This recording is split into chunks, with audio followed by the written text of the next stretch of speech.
মাননীয় সদস্যবৃন্দ, দিনের কার্যসূচি অনুযায়ী এখন প্রশ্ন জিজ্ঞাসা উত্তর।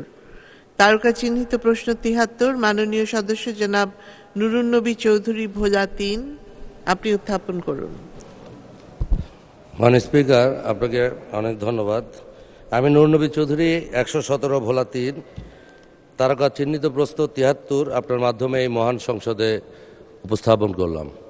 মাননীয় স্পিকার, আপনাকে ধন্যবাদ। ধন্যবাদ মাননীয় সদস্য। তারকা চিহ্নিত প্রশ্ন ৭৩ সংসদে উত্থাপিত হল। মাননীয় জনপ্রশাসন মন্ত্রী জনাব ফরহাদ হোসেন। মাননীয় স্পিকার, আপনাকে ধন্যবাদ।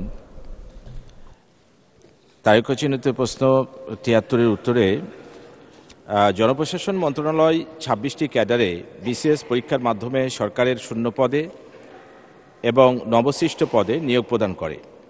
শুরুতে ক্যাডার নিয়ন্ত্রণকারী মন্ত্রণালয় হতে শূন্য পদের অধিযাচন জনপ্রশাসন মন্ত্রণালয় সংগ্রহ করে। উক্ত শূন্য পদের আলোকে জনপ্রশাসন মন্ত্রণালয়ের সাথে ক্যাডার নিয়ন্ত্রণকারী সকল মন্ত্রণালয়ের একটি আন্তঃমন্ত্রণালয় সভা অনুষ্ঠিত হয়। উক্ত সভায় শূন্য পদের সংখ্যা সুনির্দিষ্টকরণ করা হয়। পরবর্তীতে সারসংক্ষেপ প্রেরণের মাধ্যমে মাননীয় প্রধানমন্ত্রীর অনুমোদনক্রমে শূন্য পদ সংখ্যা জনপ্রশাসন মন্ত্রণালয় কর্তৃক বাংলাদেশ সরকারি কর্ম কমিশনে প্রেরণ করা হয়। বাংলাদেশ সরকারি কর্ম কমিশন উক্ত শূন্য পদের আলোকে বিসিএস পরীক্ষার বিজ্ঞপ্তি জারি করে। প্রিলিমিনারি লিখিত ও মৌখিক পরীক্ষা গ্রহণের মাধ্যমে বাংলাদেশ সরকারি কমিশন সুপারিশকৃত প্রার্থীর তালিকা জনপ্রশাসন মন্ত্রণালয়ে প্রেরণ করে।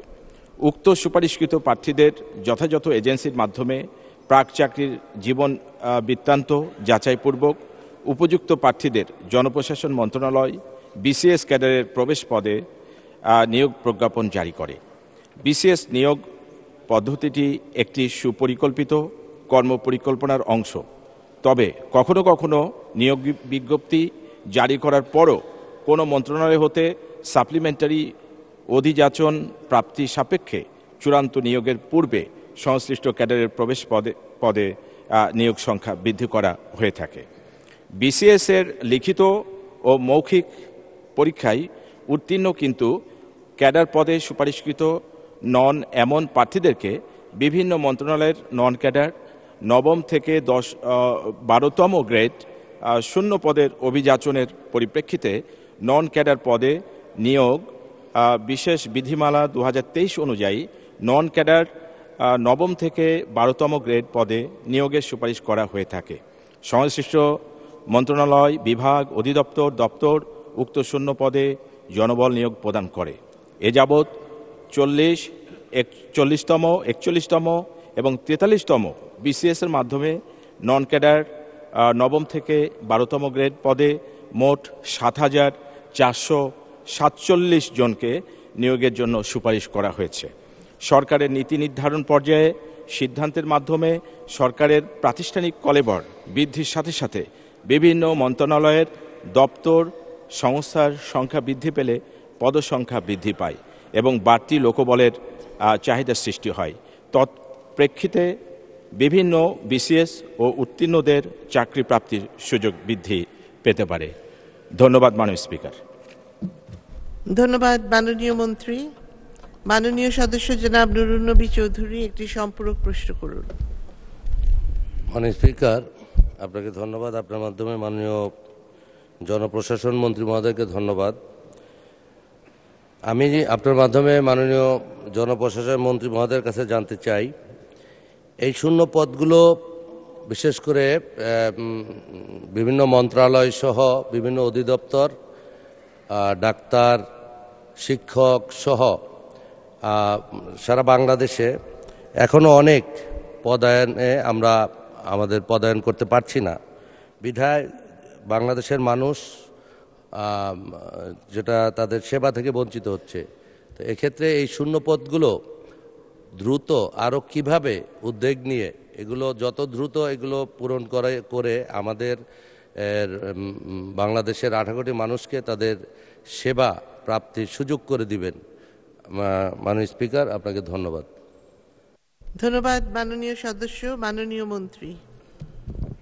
মাননীয় স্পিকার, আপনাকে ধন্যবাদ।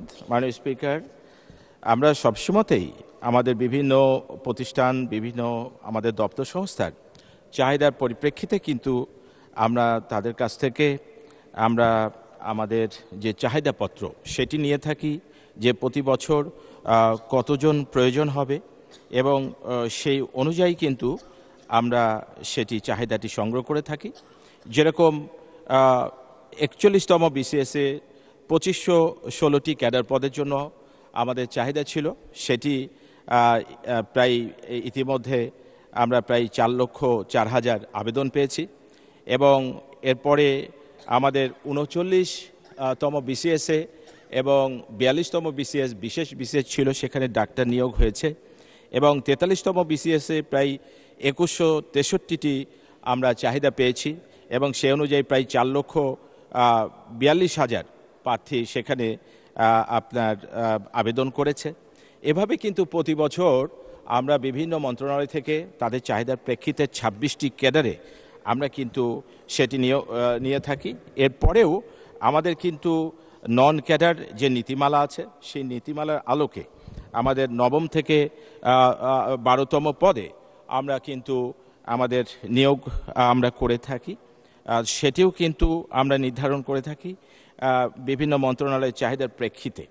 এছাড়াও কিন্তু আমাদের 13 থেকে 16 এবং 17 থেকে 20 এই গ্রেডে আমরা কিন্তু বিভিন্ন মন্ত্রণালয়, দপ্তর সংস্থা তারা নিজেরাই কিন্তু আমাদের নিয়োগ প্রক্রিয়াগুলো করে থাকে। তো সেক্ষেত্রে আমরা কিন্তু আমাদের যে পুরো চাহিদা, সেই চাহিদাগুলো কিন্তু আমরা নিরূপণ করে থাকি সব সময় এবং সেটির প্রেক্ষিতে কিন্তু খুব দ্রুততম সময়ের মধ্যে সরকার সব ধরনের উদ্যোগ নিয়ে আসছেন এবং মাননীয় প্রধানমন্ত্রী আমাদেরকে নির্দেশনা দিয়েছেন যাতে করে খুব দ্রুততম সময়ের মধ্যে আমরা নিয়োগ প্রক্রিয়া সম্পূর্ণ করে আমরা নিয়োগদান করতে পারি। আমরা খুব দ্রুত ভিত্তিতে সেই কাজটি আমরা করে আসছি। আমাদের এই অল্প সময়ের মধ্যে বিশেষ করে 41, 42, 41, 43 এবং এই রিসেন্ট আমাদের যে বিশেষ অনুষ্ঠিত হয়েছে সেখানে প্রায় 7,447 জনকে আমরা এই গত 5 বছরে আমাদের বিশেষ ক্যাডারে নিয়োগ দিতে পেরেছি। এছাড়াও কিন্তু আমরা বিভিন্ন আমাদের নন ক্যাডার এবং অন্যান্য গ্রেডে আমরা অনেক সংখ্যক আমরা ইতিমধ্যে নিয়োগ দিতে পেরেছি। তো আপনি মাননীয় সদস্যকে, মাননীয় স্পিকার, আপনার মাধ্যমে ধন্যবাদ জানাই যে তিনি ভালো প্রশ্ন করেছেন। তবে নিশ্চয়ই আমরা সরকারের পক্ষ থেকে সব ধরনের উদ্যোগ নিচ্ছি যে যত দ্রুত সময়ের মধ্যে আমাদের চাহিদা থাকার সাপেক্ষে আমরা নিয়োগ প্রক্রিয়া আমরা অব্যাহত রাখব। ধন্যবাদ মাননীয় স্পিকার। ধন্যবাদ মাননীয় মন্ত্রী।